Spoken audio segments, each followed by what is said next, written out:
But dredge is used to dredge shoals in a channel. And so channels are used by commercial traffic, sport traffic, boats to be able to run in and out of inlets in this case, or up and down waterways or deep water ports going into ports. And so there's dynamics that causes shoaling along the waterways, especially on the coast and especially out in the ocean inlets. And so you have to remove that material in order for having safe navigation. It's like a big vacuum cleaner. We place what's called our drag heads on the bottom, and we trail them alongside the dredge, pumping the material up into the dredge and then out the pipe, as it's called a side caster. In 2005, that was probably the last year that we received federal funding for our shallow draft inlets in the president's budget.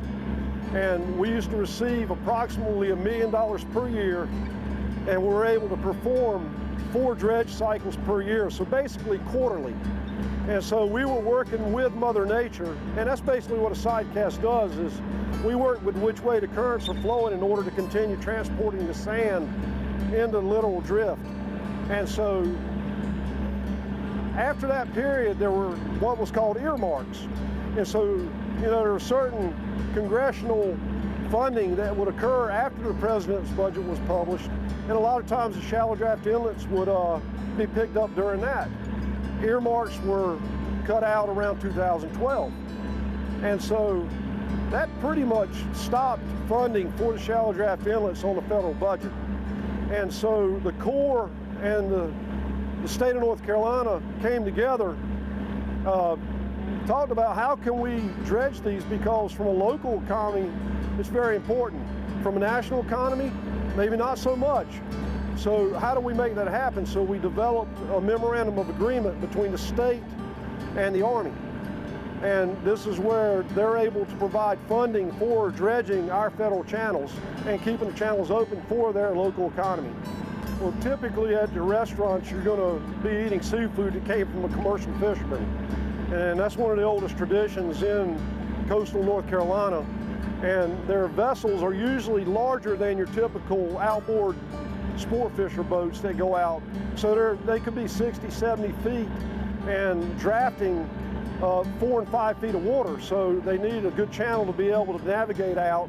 And they're the ones that go out in the ocean and catch that seafood and bring it back to market. My name is Raymond Bleem. I'm the captain of Dredge Merritt. On this dredge, 15 years. I came on here in 2001. I've been on here 15 years, but I actually worked with the Army Corps of Engineers for 46 years.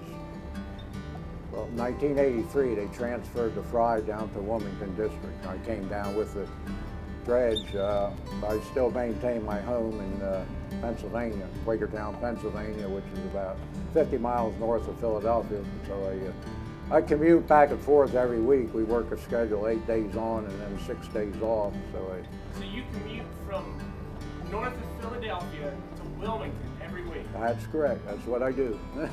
Oh, I do, yeah. I mean, here for 46 years, I wouldn't be here otherwise. I mean, we got, I just like being out here in the ocean and being out with Mother Nature. And this has been my life here, so in livelihood. And like I say, I just enjoy doing what I'm doing. It's a pleasure being out here. I mean, it's work, yes, I'm getting paid for what I do, but you know, you have to kind of enjoy what you're doing, or else, you know, it's a job that you're miserable. That wouldn't be real, you know, much fun. So I mean, I just enjoy this job. So I wouldn't be here that long if I didn't